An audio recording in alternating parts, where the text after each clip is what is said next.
A cerca elétrica é muito fácil de ser construída. Em média, gasta-se 1 hora-homem de serviço para cercar 1 hectare de terreno. Já para cercas convencionais, são necessários, em média, 35 horas-homem para cercar a mesma área. O custo de implantação de uma cerca elétrica corresponde a 20% do que seria gasto com a cerca convencional. A utilização de cerca elétrica, fixa ou móvel, permite subdividir com facilidade e rapidez os piquetes, principalmente quando se utiliza o pastejo rotativo.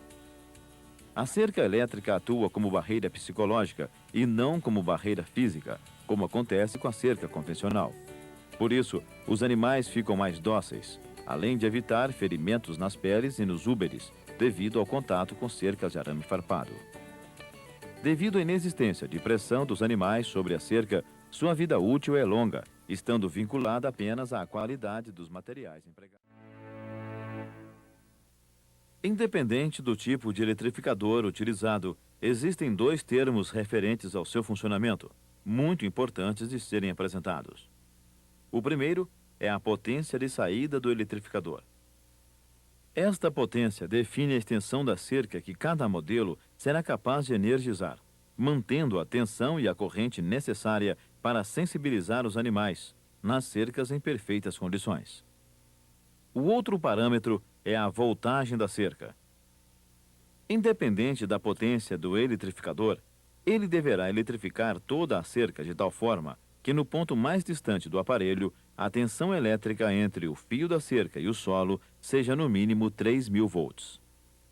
O choque que o animal recebe não lhe causa danos físicos, pois na cerca elétrica a corrente não ocorre de forma contínua. O eletrificador emite pulsos de corrente com uma duração muito pequena, em torno de 3 milésimos de segundo, e o intervalo entre um pulso e outro normalmente varia de 1 a 2 segundos e meio. Portanto, o funcionamento da cerca elétrica ocorre da forma que você está vendo nesse esquema. O eletrificador emite energia elétrica para a cerca e quase que instantaneamente essa energia é interrompida por um pequeno tempo. Quando o animal entra em contato com o arame da cerca, a corrente flui para a terra, por meio do seu corpo, retornando para o eletrificador. Assim, o animal recebe um choque elétrico que provoca contrações musculares involuntárias, resultando em uma dor semelhante a uma agulhada, fazendo-o afastar imediatamente e passando a respeitar a cerca. A intensidade de corrente, ou seja, a intensidade do choque, dependerá da potência do eletrificador, da resistência do circuito, incluindo as resistências de contato e resistência interna do animal, e das condições de aterramento. Observe que a corrente só fluirá para o solo quando o animal tocar na cerca. Sendo assim, é fácil de entender que a presença de folhas de capim, galhos e ramos encostando no fio eletrificado representa pontos de fuga de corrente elétrica. Portanto, periodicamente será necessário fazer uma vistoria e procurar.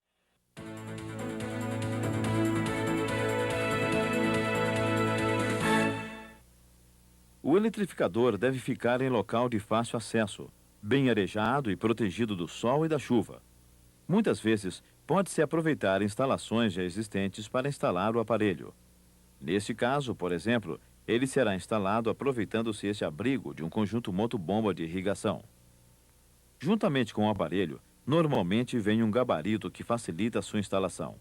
Basta, portanto, cravar 2 pregos, obedecendo às marcas do gabarito.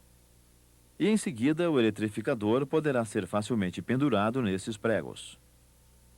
O aparelho deverá ser instalado próximo a uma tomada de energia elétrica para fazer a sua alimentação. A tensão elétrica fornecida pela tomada deverá ser compatível com a exigida pelo aparelho.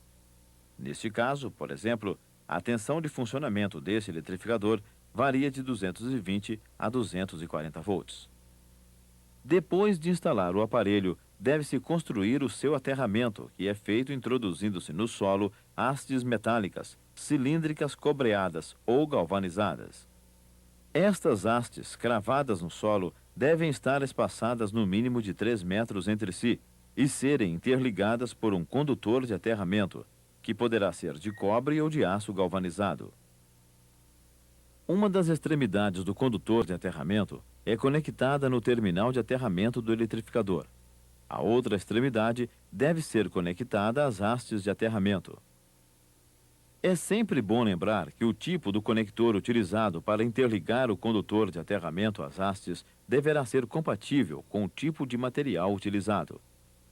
Quando as hastes e o condutor forem do mesmo material, o conector poderá ser simples e ser de mesmo material. Mas quando as hastes e o condutor forem de materiais diferentes, o conector deverá ser especial com separadores, adequado para interligar materiais diferentes. A disposição das hastes no terreno também é importante de ser observado. Elas poderão ser colocadas em linha reta, em L ou em triângulo. O sistema triângulo tende a ser o mais seguro, pois mesmo havendo rompimento de um dos condutores, o sistema ainda se mantém aterrado. Bem, estando o eletrificador instalado e a linha mestra construída, é preciso agora testar o aterramento do aparelho. Isto é feito desligando o eletrificador e estabelecendo um curto-circuito com o solo. Para isso, bastará colocar 2 ou 3 hastes metálicas de tal forma que estabeleçam contato entre o fio da cerca e o solo, como está sendo feito neste caso. Estas hastes devem ser colocadas a uma distância mínima de 100 metros do eletrificador. Agora, o eletrificador deverá ser ligado e com o voltímetro faça a medição do aterramento. O terminal positivo do voltímetro é colocado em contato com o condutor de descida para o aterramento. O outro terminal, o negativo, é colocado em contato com o solo. E nesse momento, passe a leitura da voltagem. Para um aterramento eficiente, esta leitura deverá ser de no máximo 300 volts. Se a medida indicar um valor acima de 300 volts, o aterramento precisará ser melhorado, provavelmente colocando-se mais hastes.